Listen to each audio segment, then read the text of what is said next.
What's up, guys? It's Chris with Visual Integration. Today I want to show you a quick little video, a little thing that might help you out with a problem you may be having with your Ford Sync. Today is May the 24th, 2021.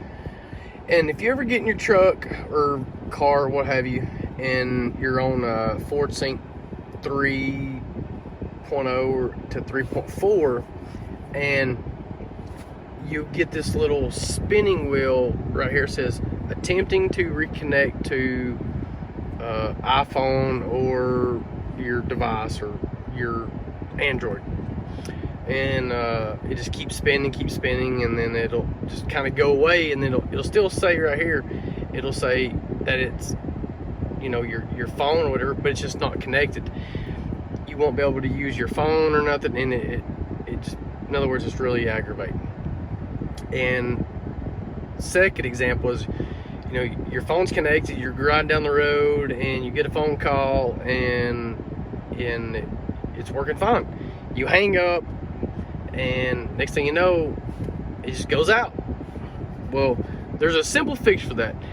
Don't panic. Don't go through all your systems and to reset it and all that stuff, or a hard reset.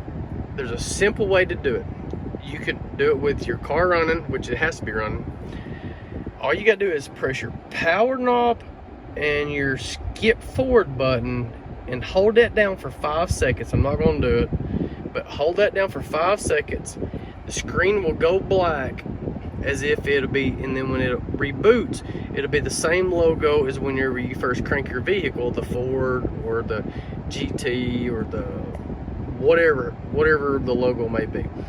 Then it'll automatically, when it reboots, bam, it's connected.